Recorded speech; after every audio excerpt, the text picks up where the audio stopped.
the bad guy has this mask, has this hood, and you see this all the time in Star Wars fan films, particularly ones of this caliber. There's always a bad guy with a mask. The problem with that character design is that nobody cares. Like, I'm sorry. Like, again, it's like poetry, so if they rhyme. Hello, everyone. Welcome to RMR. Today, we are going to be reviewing the first of 3 Star Wars fan films made by Backyard Tripod. And this is what I'm going to be calling the Secrets series. Initially, I was planning 3 episodes of this franchise until I realized that literally recently the 4th episode, or I guess the second part of episode 3 came out. I'm not sure how long or how many more episodes are going to be pumping out, but I will be reviewing all of these episodes in order. The first 2 I have already seen, even though it's been quite some time. However, my reaction to episode 3, chapter 1, and episode 3, chapter 2, those will be fresh reactions. So I'm really looking forward to that, just to see like what I'm going to take away from my first viewing, because typically what's been going on is I've already seen a fan film, I'm just rewatching it, and I already have kind of a thought process of what I think of the film. So for the Secrets franchise, a lot of it is going to be my immediate fresh take. So I'm looking forward to that. Before we dive into this episode, make sure you guys hit like and subscribe, all that good stuff. Also, be sure to check out Patreon. There's lots of cool benefits, and it's super cheap. The link is in the description below, and you get fresh, real, raw, uncensored opinions from me, like this one.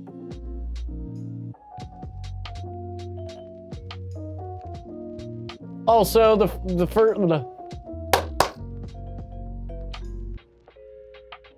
the next 2 people to join my Patreon page in the $5 booster tier will get the choice of a free pop vinyl Star Wars figure sent to their address.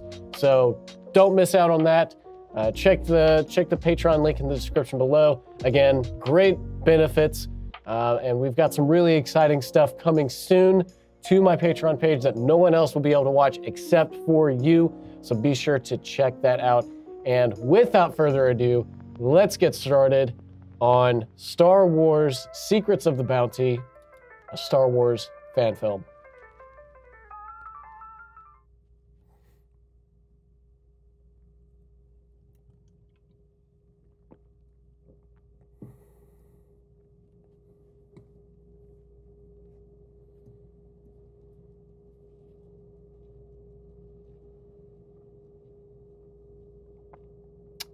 Oof.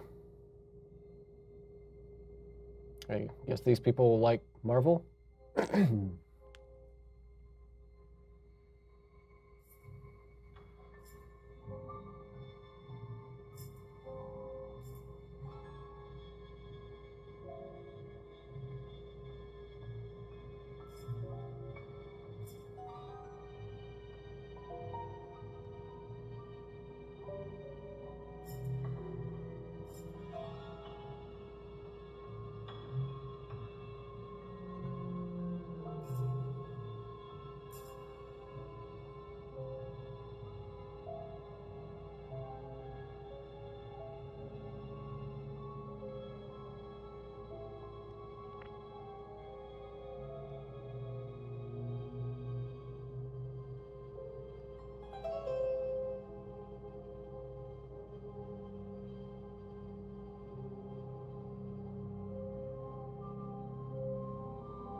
Tennis shoes.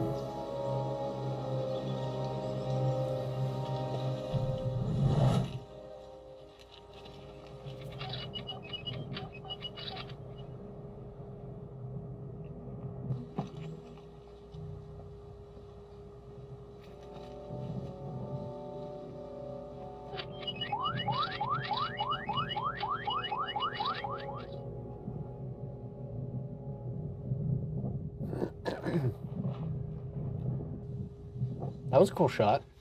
I liked that.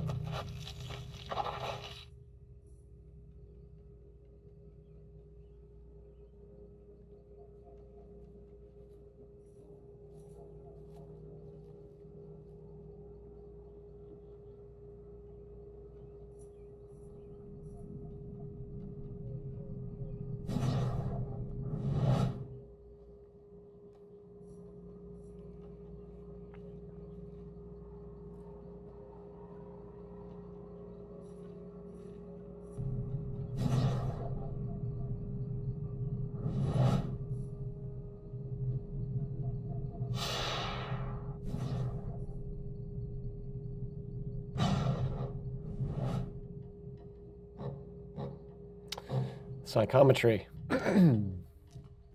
He's like Quinlan Voss and Cal Kestis.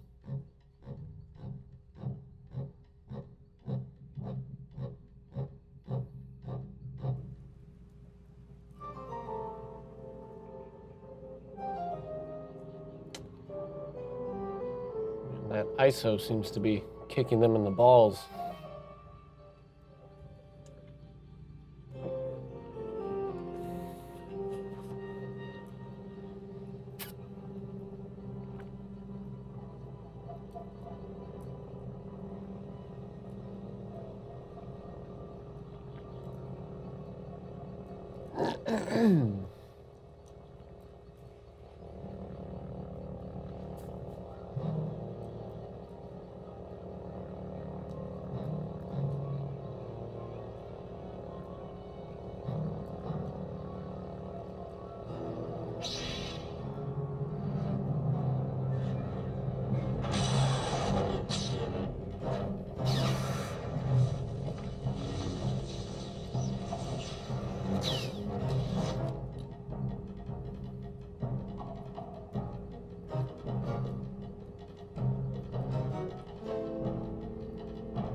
He takes the hood off and he's got another hood underneath it.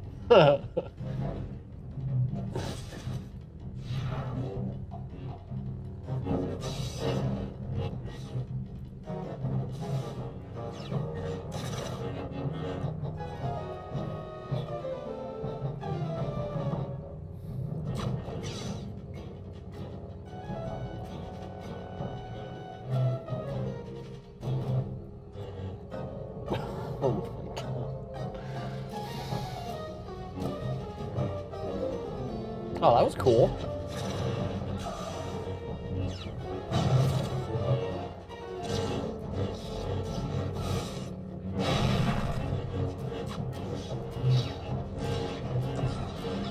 No, that fight choreography is impressive.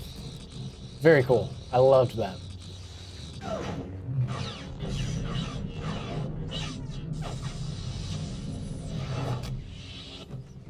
Lord Aragorn.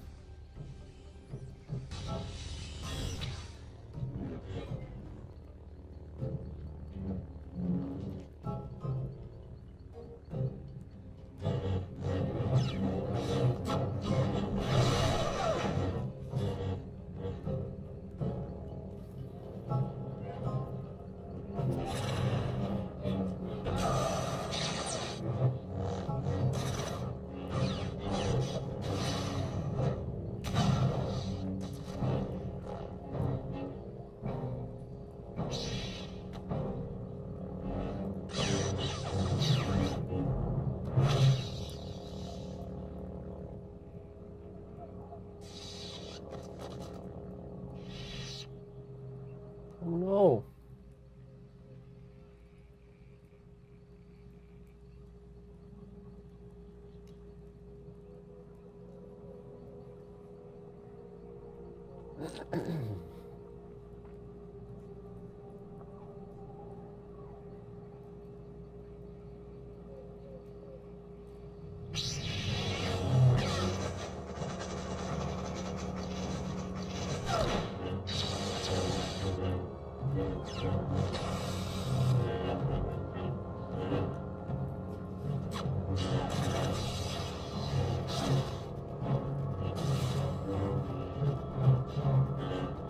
Nice. That was cool.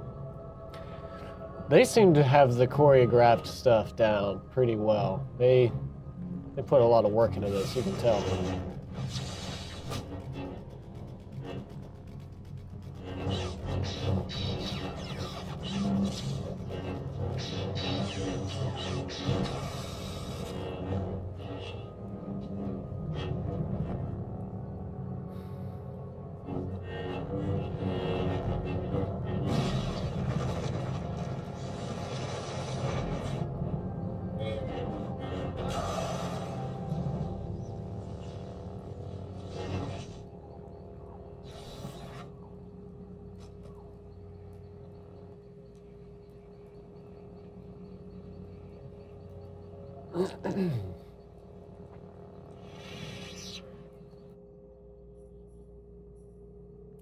And now there's Boba Fett.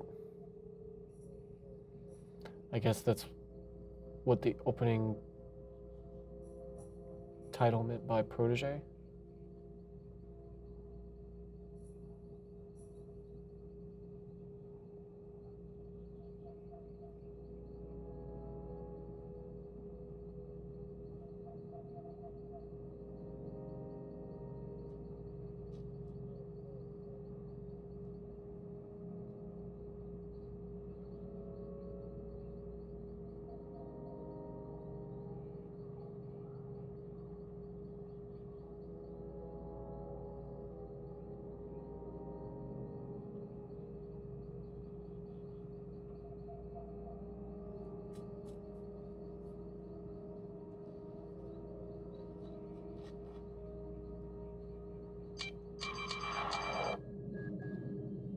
Uh-oh.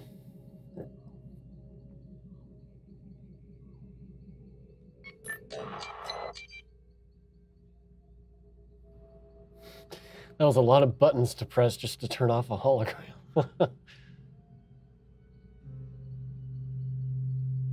Oh, he's still alive.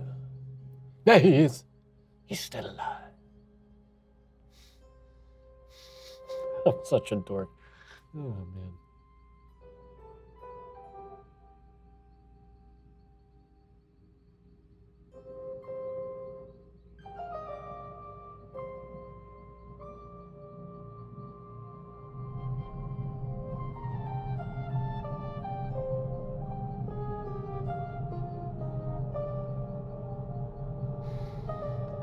Is he going cross-eyed?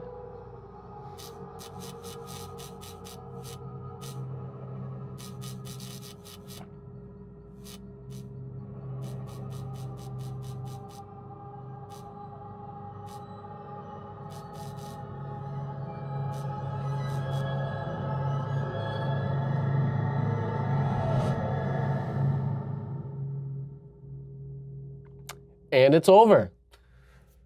All right. Very nice. So to give credit where it's due, we've got Andrew L. McLean as the director, Andrew as the writer, and Alex McNatt as a... actually, wow. I guess I'm just now realizing that Andrew L. McLean did, like, most of the jobs on this cast and crew. So he's the director, writer, DP, editor, and he also played Boba Fett. But Alex McNatt also helped with writing. Tanner McNatt helped with cinematography. Cody Muhlstein also helped with editing. And the original soundtrack was done by Dallas Crane, and starring Kaylin McNatt, Tanner McNatt, Alex McNatt, and of course Andrew L. McLean as Boba Fett. So what that tells me was Andrew McLean is sort of a, oh, wow, we have a post-credit scene. Okay. I have not seen this.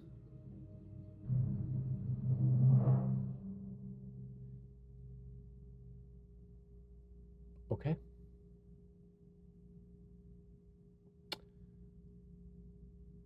The Dark Jedi Sith dude is still alive, I guess. Okay. Anyway, as I was saying, what this tells me is that Andrew L. McLean is a jack of all trades, or at least tries to be. And it seems like he's your classic situation where you have a passionate filmmaker with not a whole lot of resources except you know, his friends who are also Star Wars fans, and they, you know, have just enough resources to pull together to make this thing happen. At least that's what I'm picking up on. But let me just kind of process my thinking. I'm going to go to my notes. I'm going to review this sucker, and I'll get right back to you guys. So see you in a minute.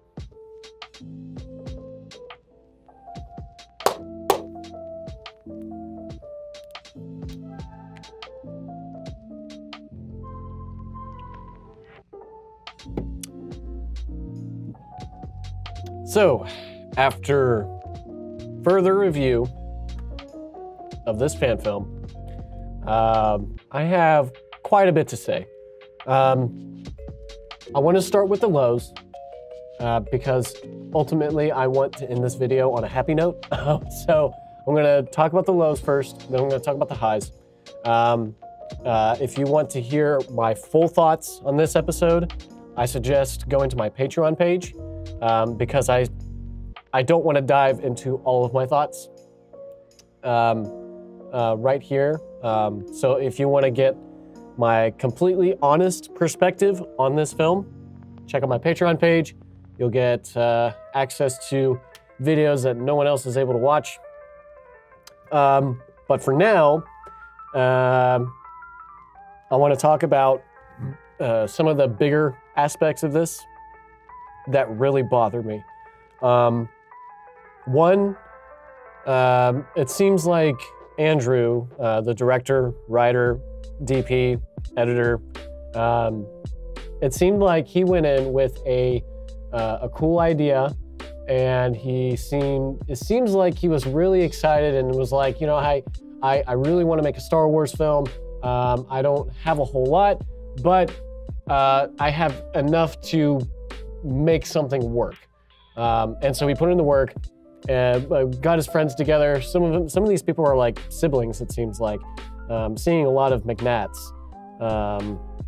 So it seems like there's this a small community of friends that like Star Wars, and so they come together and make this short.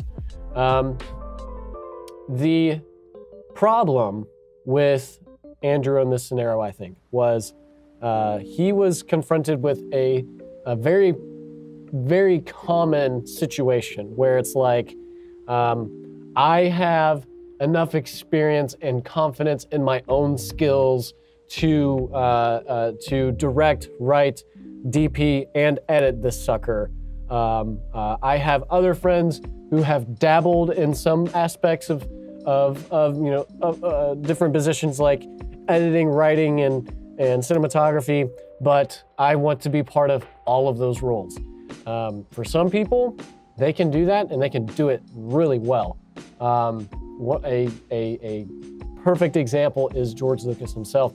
The guy wanted to be part of every aspect of production, just simply because he couldn't not do it. His OCD is legendary, so he wanted to see every process of all the different pieces of production that would ultimately come together to make his movie. He wanted to have a hand in everything. Part of that comes with a lack of trust, and that's a whole other issue. It's important that you have a trust for your cast and your crew, because otherwise, not only can you damage the morale, but it can also stretch you thin and stress you out, and you reach a point where it's like there are going to be certain jobs that get more attention than others, and you're not evenly distributing your skill set or your attention, and that can really, really hurt your film. It takes a lot of practice to be able to manage multiple jobs. I say that because I myself am that person. Most of my experience making shorts was being in that position where I knew a lot about what I needed to do to make this short film happen, but most of the cast and crew, they were just friends, people who I hung out with, who liked the same things that I liked, but they weren't at all involved in filmmaking or anything like that. So I had to pick up a lot of the slack that I knew they just weren't going to be able to carry. And that's what I've been doing since I was 13 years old. Almost every short that I've made, with a few exceptions, I've had to fill multiple roles. The foretelling, I was the director, I was the writer, I was one of the main cast members, I was the editor. What else did I do? I did some of the audio.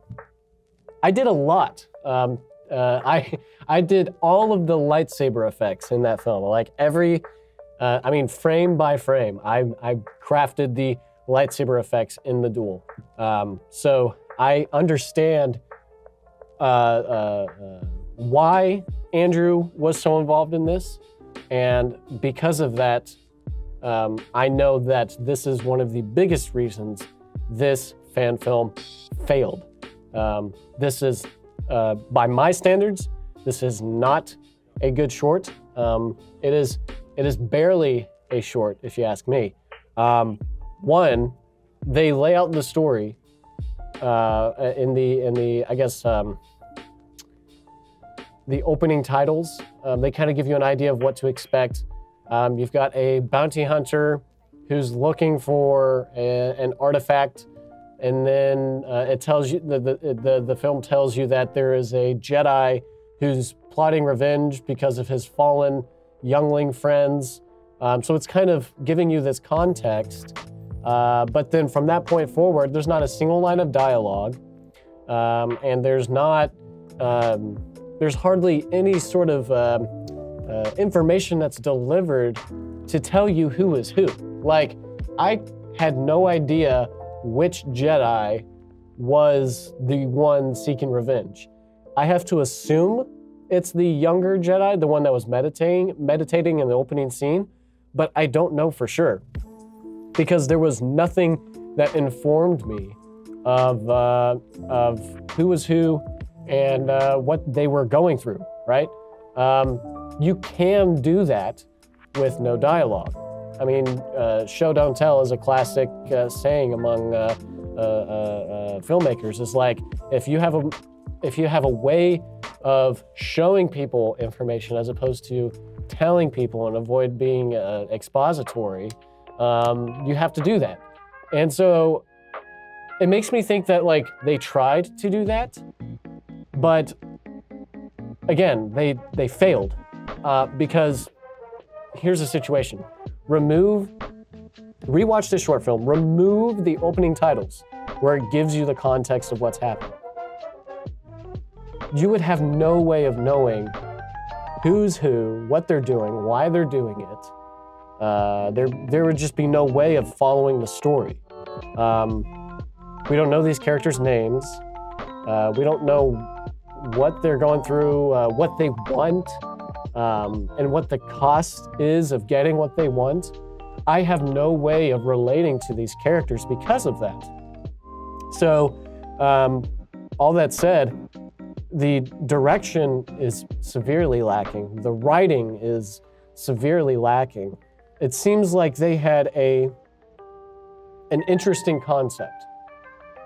Like, they had ideas for interesting characters. Like, what if we had a character who was hunting down Jedi for money? Like, he's a Jedi hunting Jedi for money.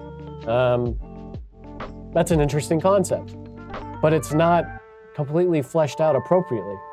Another thing that really stood out to me was like they would introduce these characters very poorly. Like here's this guy meditating, then all of a sudden there's this wide shot of this guy in a black robe just like walking through the wilderness.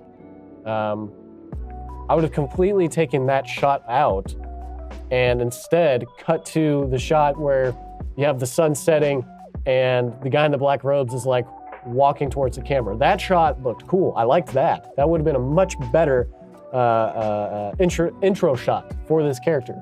And then towards the end, like Boba Fett just appears out of nowhere. Like there's no sort of setup for that. Especially when they make that the first story beat in the opening titles. Like the first thing they say is, there's an upcoming Mandalorian protege who's looking for an artifact. That tells me as an audience member, okay, this is the main storyline because it is the first thing that the director wanted us to know. And then it talks about the Jedi and how he's being hunted and how he wants revenge. As an audience member, I'm told that Boba Fett is the main story and the Jedi being hunted is more of like a sub-story, I guess. So the execution was just very lacking. It was very difficult to follow. I didn't know who was who. I didn't know why they were doing what they were doing. And I was so confused when the Jedi, the guy with the green lightsaber, started attacking the other Jedi. Like, at first, I'm feeling like, okay, this Jedi is looking for other Jedi to kind of team up with. But then he just jumps out of nowhere and attacks him, and there's no sort of like explanation as to why. Like, we were never even informed of this second Jedi. So for him to just like show up out of nowhere and start attacking, like there was no foreshadowing, there was no setup. So when it happened, it yanked me out of the story and left me wondering like, wait, what? First of all, who is this guy? What does he want? Why is he doing what he's doing? For some people, it's like, there's a part of you that wants it to be this surprise factor. And I feel like that's also what they were going for. But again, poor direction, poor execution. Because, one, if you're going to have some sort of surprise like this, you have to set it up. There has to be some sort of way that you prepare the audience for this surprise. Otherwise, it doesn't mean anything. Which goes to my next point. The bad guy has this mask, has this hood, and you see this all the time in Star Wars fan films, particularly ones of this caliber. There's always a bad guy with a mask. The problem with that character design is that nobody cares. Like, I'm sorry. Like, they go through all the work of choreographing this fight so that he gets his mask sliced off. Okay, Darth Vader's done that, and he's the master of the mask, right? Like nobody's going to top the mystery behind the mask like Vader. So why try? Unless you're going to do something really unique and special. But instead, he gets his mask sliced off, and he's just some dude with two hoods on. Like, why did he have two hoods on? Like, the mask comes off, he's got the two hoods, and he like flips it up, and there's another hood. like what happened if he took the other one off? There'd be another hood underneath that? Like, again, it just yanked me out of the story, and I'm just like, wait, why did they go through all of that work? Just take the mask off. Don't try to convince me that I want to know who the guy is under the mask, because I don't. And if it just so happens that I do care, at least pay it off with something interesting, like he's an alien, or he's got really bad scarring, which even still, if you're gonna do that, you're basically writing off of Vader's success with his, the mystery behind his mask. So honestly, like, the whole mask concept in Star Wars fan films is so overdone, and it doesn't do anything for me. I'm going to skip a bunch of the other things I was going to say. I'm going to save that for Patreon. The last two things I want to talk about, editing was a bit jarring. There were a lot of times, man, all of a sudden I just got really winded.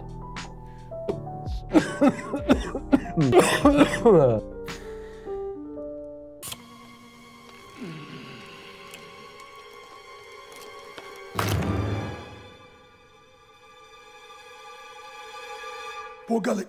Sorry, guys, my asthma was acting up. Anyway, two things I want to kind of quickly go over.